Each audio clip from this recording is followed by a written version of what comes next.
საღამოშვიდობისა კიდევ ერთხელ მოგესალმებით ძვირფასო რადიო მსმენელებო ჩვენ ახლა კინოფესტივალზე ვისაუბრებთ ფესტივალი დალი რომელიც მე-5-ე ჩატარდა საერთაშორისო კინოფესტივალი და უფრო გცლად ჩვენ ახლა სატელეფონო ხაზზე ყავს ფესტივალის ორგანიზატორი რეჟისორი მარიამ ხაჭვანი მარიამ საღამოშვიდობისა მადლობა რომ გვითმობ დროს საღამოშვიდობისა მადლობა თქვენ გილოცავ მე-5-ე ჩატარებას ფესტივალის იმიტომ რომ რა თქმა უნდა ესე რომ ავიღოთ რაღაცა ისტორიისთვის შეიძლება ცოტა მაგრამ არ არის ფლად ცოტა მე-5-ე ჩატარება ესე იგი გაამართლა ფესტივალმა იდეამ თავის დროზე მახსოვს ეს ფესტივალი რო იწყებოდა შენი აქტიურობა და უკვე 5 წელი გასულა. რით იყო წლევანდელი ფესტივალი გამორჩეული, როგორ ჩაიარა, როგორ იყო ჩვენებები და რაც გვეწყო წლევანდელ ფესტივალზე, აი უკვე პოსტ-ფესტივალი როგორ შეაფასებ შენ?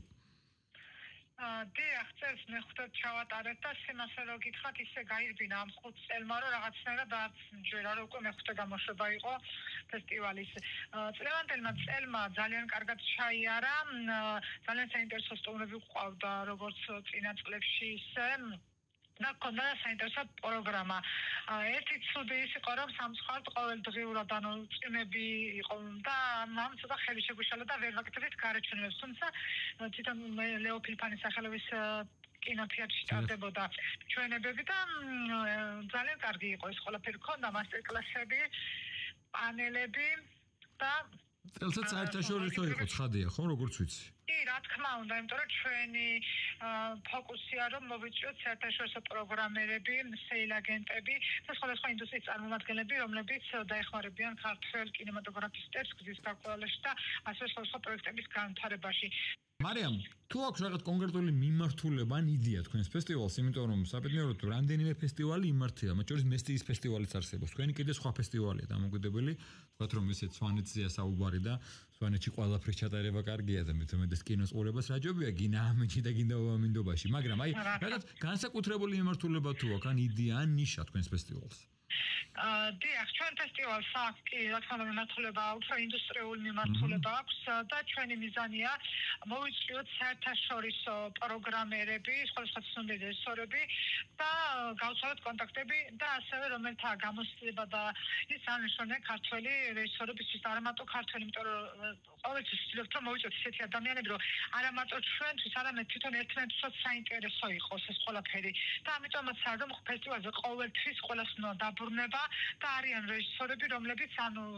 პროგრამერები, რომლებიც მე-5-ად ჩამოვიდა, მაგალითად ედვინა სტრუშკა, რომელიც ყველა სხვა ფესტივალს გამოტოვებს და ჩვენ ფესტივალზე აუცილებლად ჩამოდის. იმიტომ რომ მაგალითად ერთმანეთის გაცნობა თვითონ აქ უცხოელები იმდენად საინტერესო ჯგუფს კრავთ ხოლმე ყოველ წელს, რომ შემდეგ თვითონ დადიან ერთმანეთის ფესტივალებზე ეს ჩვენ თანმოწვეული სტუმრები, რომ ერთმანეთს კარგად დავახლოვდებიან და ჩვენი ფესტივალის პლუსი კიდე არის ის, რომ რაღაცნაირად პატარა ოჯახური გარემო გვაქვს და რაღაცნაირად ისეთი ურთიერთობა რაც მაგალითად აქ არის იქ სხვაგან ან თუნდაც კანის ფესტივალზე როდესაც ჩადიხარ მე თითქმის ყოველ წელს ვესწრები ძალიან დიდი აუდიტორია არის ძალიან ბევრი ხალხი ჩამოდის ძალიან ბევრი საქმეა და შესაბამისად ძალიან რთულია მაგალითად რომელიმე ადამიანთან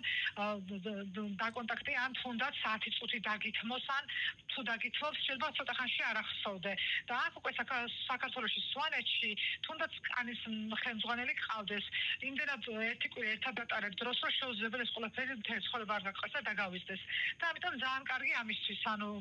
ურთიერთობებისთვის და რაც ძალიან მნიშვნელოვანი არის ჩვენ სფეროში იმიტომ რომ ფესტივალებზე როგორც იცით მაგალითად აკაშის ფესტივალებზე 15000-მდე ფილმი გზავნება ხოლმე მხატვრული, დოკუმენტური, ანიმაციური და შესაბამისად ხშირ შემთხვევაში პროგრამერები თვითონ კი ამბობენ რომ ნახულობთ 15000-ს, მაგრამ ეგ რაღაცნაირად არ მჯერა ეგრე რო იყოს, იმიტომ რომ ფიზიკურად ვერ ნახავენ, რაც უნდა ძალიან ბევრი ისყავდეს. შეიძლება ნახონ 1 წამი, 2 წუთი, მაგრამ ძირითადად ხოლმე ცნობას ლაპარაკობდნენ ჩვენ პანელებზე, რომ ძირითადად ფილმები ირჩევა გაგზავნით ნაცნობობით, რომ უფრო ადრინდელ ეტაპზე და სადღაც 90% ასე ერჩეოდა. შეიძლება 10%-ში ძალიან ძნელია რომ მოხვდეს უცხო რეჟისორის ფილმი, ესე რომ ვთქვათ. ამიტომ ეს კონტაქტები რომ ვთქვათ, მე თუ გადავიღებ ფილმს და უსვათ გავუგზავნე პირდაპირ მაგალითად არტისტიკ დირექტორს ამ ფესტივალს კანი იქნება ეს ბერლინი თუ ასე შემდეგ, ბევრად უფრო მიადვილებს მოხვედრის შანსს. ვიდრე თუ არ ვიცნობ და მაშინ რო ავტვირთ ოფიციალურად, ბევრად რთული ეს ყველაფერი. და შესაბამისად ამას ვაკეთებ ჩვენ, რომ რაღაცას ვცდილობთ ეს უფრო გავამარტივოთ დავადვილოთ და დაგვიჭიროთ ხარი. გარდა ეს აღნიშნულ ფესტივალზე ყავდა ჩინეთიდან ლირანი, რომელიც არის პეკინის კინოფესტივალის ხელმძღვანელი, ასევე სიანის და სხვადასხვა ფესტივალების წამყვანი ფესტივალის ხელმძღვანელი არის ჩინეთში და ყველაზე მეტად მიხარდა ის რომ რატომაც ეს ევროპიდან მოწვეული სტუმრები ყველა ცდილობდა რომ ჩინეთთან მოწვეულ ხალბატონთან ახლა ურთიერთობაში შესულიყო რაღაცაებ მე თუნდაც სურვილი აქვს რომ თქვა ჩინეთში დაეწვა ფესტივალის იმიტომ ეს არის თქო ადგილი სადაც ერთმანეთს უზიარებს კულტურას და სადაც შანსი აქვს არა მარტო ქართველებს, არამედ თვითონ მოწვეულ ცხოველებსაც, რომ თქო ფესტივალზე გაცნობილი ადამიანებთან ერთად სხვა ფესტივალზეც მოხვდნენ, წავიდნენ და შესაბამისად ყველას უნდა ამ ფესტივალზე მონაწილეობა ამის გამოს. შვენიერია და მარიამ თუ აქვს ნომინაციები ფესტივალს, თუ არიან გამარჯვებულები, თუ უბრალოდ ჩვენებებია და ეს ურთიერთობების გაცვლა. მიმდინარე წელს საუკეთესო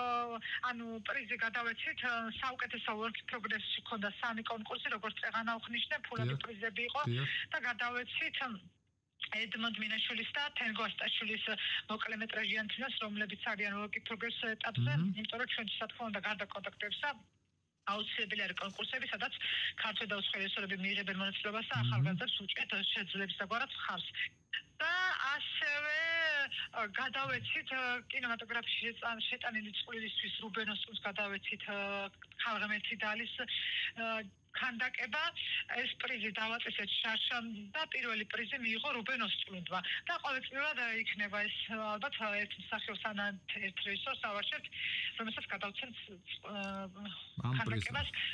ხო დიდი მადლობა მარიამ ძალიან დიდი მადლობა ჩართვისთვის გისურვებ წარმატებას უსურვებ ფესტივალის წარმატებას მენელს კი ვეტყვი რომ ჩვენ საუბრობდით კინოფესტივალ დალიზე რომელიც წელს უკვე მეხუთედ გაიმართა საერთაშორისო კინოფესტივალია და ფესტივალის ორგანიზატორი რეჟისორი მარიამ ხაჭუანი გვერდებოდა მადლობა თქვენ მადლობა ნახვამდის მარიამ მეც გემშვიდობებით მადლობა ყურადღებისთვის და გემშვიდობებით მომავალ შეხვედრამდე დროებით